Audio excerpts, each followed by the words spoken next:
It was a warm autumn afternoon when I first discovered the truth. The leaves outside swirled in the breeze, their rustling sound failing to drown out the thundering in my chest.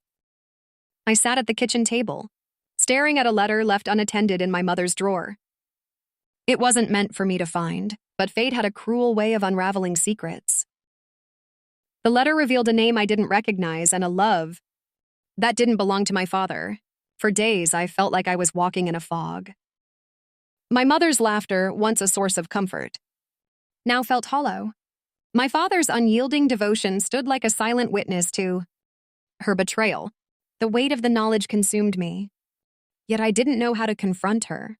What shattered me further was learning that the one person I trusted above all else, my fiance, Ethan, had known about it all along.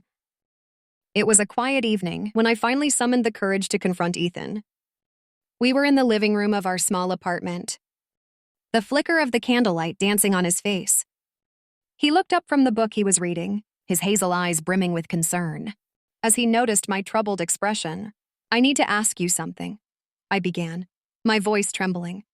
He closed the book and leaned forward, his hands resting on his knees. "What is it?" I hesitated, the words catching in my throat. "Did you know about my mother's affair?" His face paled. His silence spoke louder than any denial could have. "Ethan," I whispered, the betrayal laced in my voice.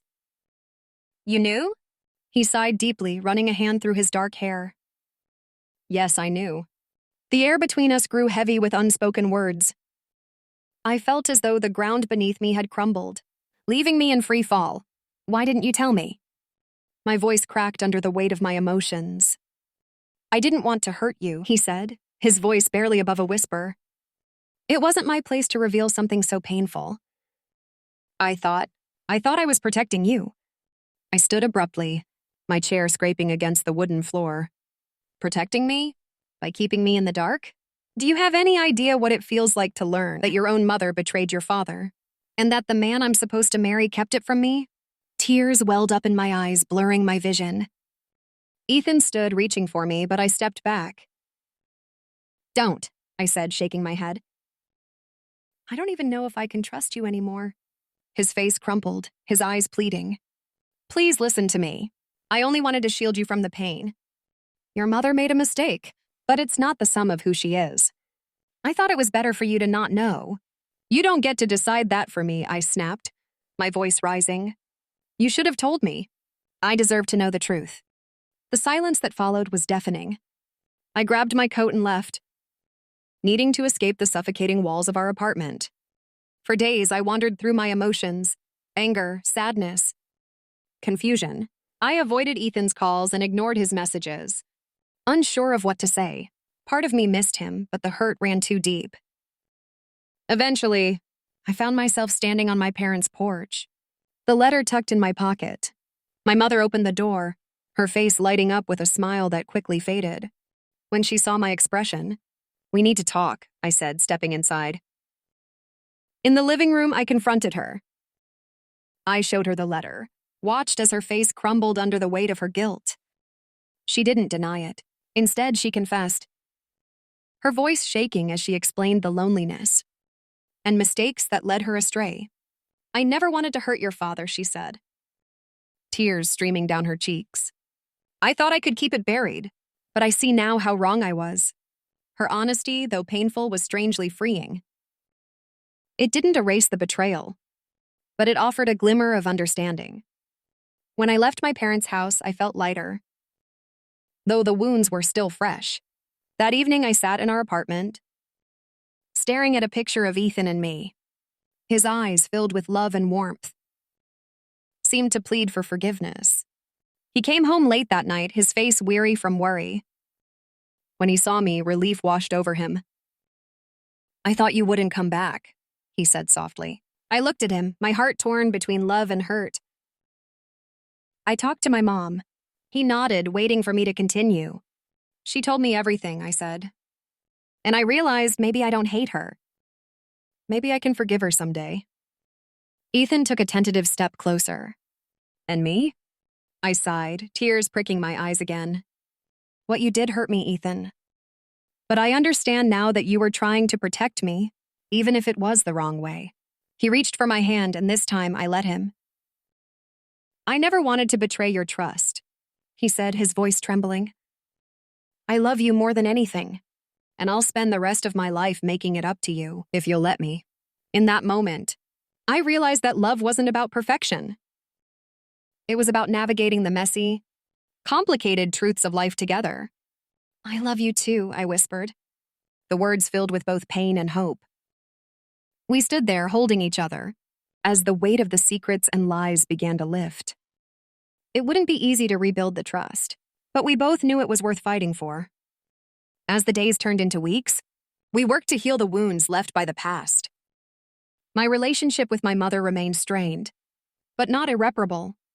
With time, understanding began to replace anger. Ethan and I grew stronger together, our love tested, but not broken. The silence that had once divided us became a bridge to deeper understanding. And as we stood hand in hand on our wedding day, I knew that our journey, though imperfect, was one of resilience, forgiveness, and enduring love. It began with the small things, the little details that fell off but were easy to dismiss. Emily, my wife of 3 years, started coming home later than usual, citing extra hours at work. Her laughter, once spontaneous and full of warmth, began to feel distant. I told myself it was the stress of life, of responsibilities, of time wearing on the novelty of marriage. I didn't want to imagine the alternative, but doubt has a way of creeping in. It lingers in the shadows, weaving stories when silence stretches too long.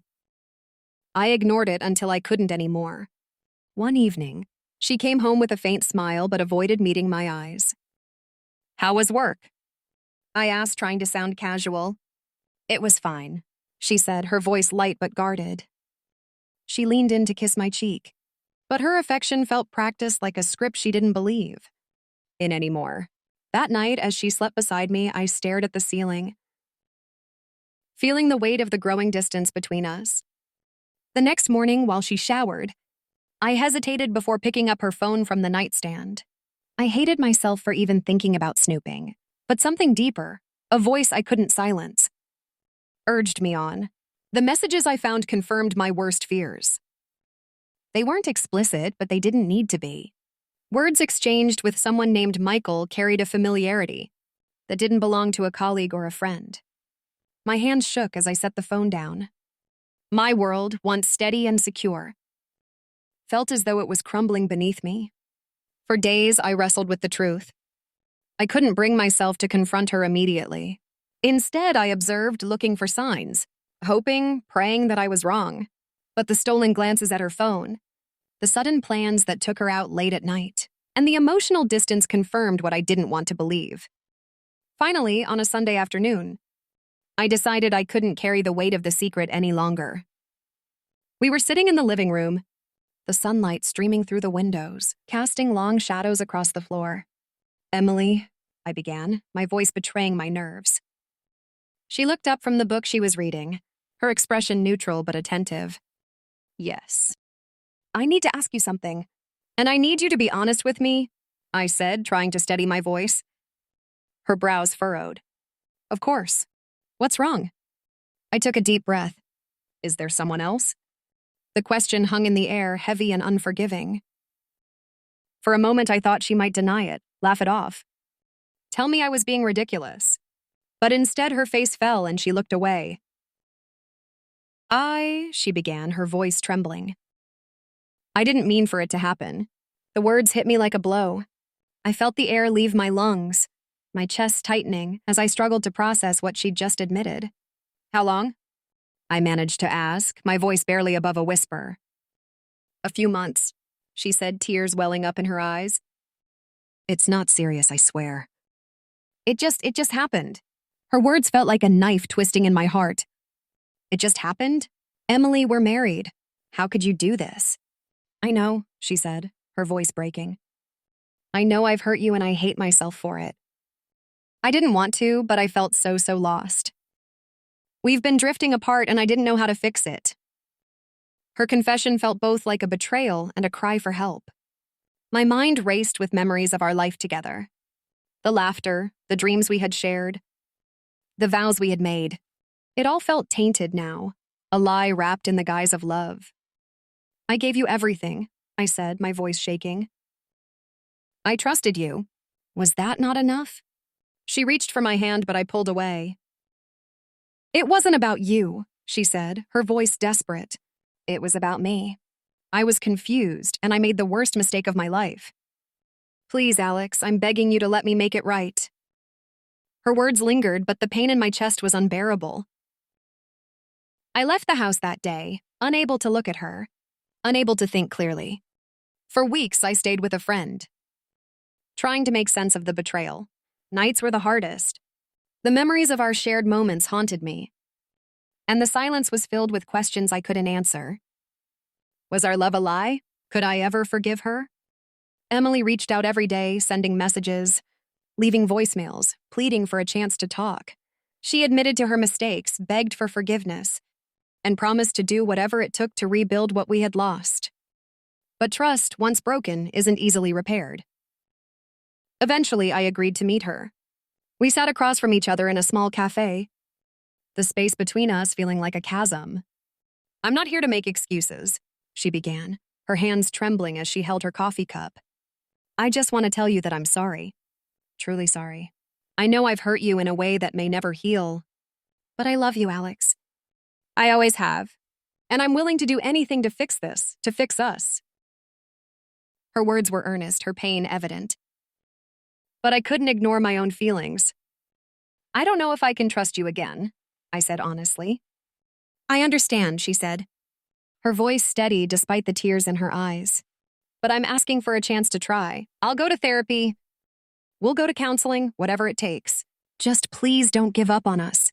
Her desperation was palpable, but so was my fear. Could I ever look at her the same way again? Could I forgive her, not just for her actions, but for shattering the foundation of our marriage? The decision didn't come easily. It took months of counseling, painful conversations, and moments of doubt. Emily proved her commitment every day, showing me that she was willing to fight for our marriage.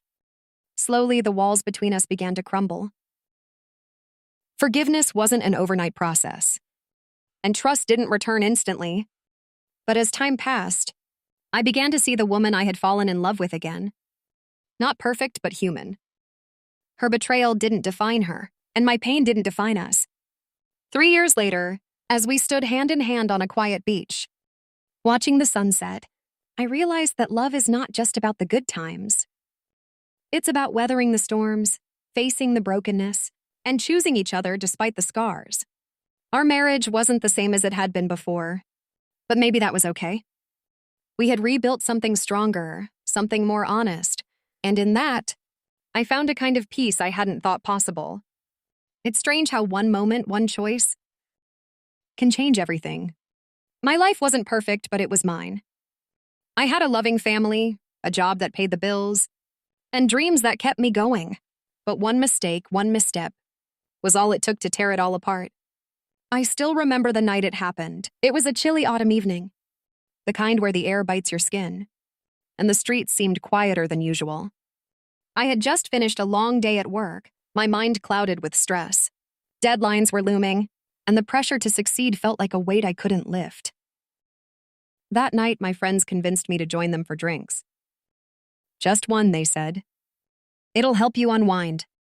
I hesitated, but eventually gave in. I told myself I deserved it, that I needed it. The bar was loud and filled with laughter, a stark contrast to the turmoil inside me. One drink turned into 2, then 3, and before I knew it, I had lost count. My friends laughed and cheered, their voices blurring together with the music. For a few hours, I forgot about my worries. When it was time to leave, my friends offered to call a cab. I'm fine, I insisted, waving them off. I'll drive. It's not far. They hesitated, but let me go. I wish they hadn't. I wish I hadn't been so stubborn. As I got behind the wheel, the world felt hazy, like I was moving through a dream. The streets were empty, the headlights cutting through the darkness. I told myself I was fine, that I could make it home. But then it happened. I didn't see the pedestrian until it was too late. The screech of the brakes, the thud, and the shattering of glass. All of it happened in an instant. My heart stopped as I realized what I had done. I stumbled out of the car, my vision spinning, and saw a man lying motionless on the pavement. Panic gripped me. I wanted to help to do something, but I was frozen. The sound of approaching sirens broke through the fog in my mind. Someone must have called the police. The next few hours were a blur. I was arrested, my blood tested, my rights read to me. The reality of my actions hit me like a tidal wave. A man was dead because of me. In the days that followed, my life unraveled. The news spread quickly, and soon everyone knew. My family, my colleagues, my friends, they all looked at me differently. The shame was unbearable. At the trial, the victim's family sat in the front row, their faces etched with grief. I couldn't look at them without feeling like I was suffocating. They spoke about him, his kindness, his dreams, his life that I had stolen. The judge's verdict was harsh, but fair. I was sentenced to several years in prison. As the handcuffs clicked around my wrists, I realized this was only the beginning of my punishment. Prison was a world I wasn't prepared for. The days were long, the nights longer. The guilt followed me everywhere, a shadow I couldn't escape. I replayed that night over and over, wishing I could go back and make a different choice. But life doesn't give you second chances. The letters from my family became less frequent, their visits even rarer. I couldn't blame them. My actions had brought them shame and heartbreak. My parents aged before my eyes, their once bright faces dimmed by the weight of my mistake. In prison, I met others who had made similar choices, men and women who had also taken a wrong step. Some were bitter, blaming the world for their fate. Others, like me, carried their guilt quietly, knowing there was no one to blame but themselves. One day, I received a letter from the victim's wife. My hands trembled as I opened it, unsure of what to expect. "I hate you," she wrote. "I hate what you took from me for my children. But I don't want to carry this hate forever. My husband was a forgiving man, and I'm trying to honor him by finding forgiveness in my heart. I hope you spend the rest of your life making up for what you've done." Her words cut deeper than any punishment. Forgiveness felt like something I didn't deserve. But her letter planted a seed in me, a tiny glimmer of hope that I could somehow atone for my actions. When I was finally released, I stepped out into a world that felt foreign. Everything had changed. My family welcomed me back with cautious arms, their love tempered by the pain I had caused. Finding work was nearly impossible. My record followed me everywhere. But I was determined to make something of the life I had left. I volunteered at organizations dedicated to helping victims of drunk driving. I shared my story, hoping to prevent others from making the same mistake. Every day was a struggle, but it was also an opportunity to try and rebuild. I knew I could never undo what I had done, but I could honor the victim's memory by living a life of purpose. Years later, as I stood at a podium, speaking to a room full of young people about the dangers of drinking and driving, I saw the victim's wife in the audience. She nodded, a small gesture of acknowledgement, and it brought tears to my eyes. My life would never be the same. One wrong step had shattered it, but it also taught me the value of every choice, every moment. I carried the weight of my mistake every day, but I also carried the hope that, in some small way, I could make a difference.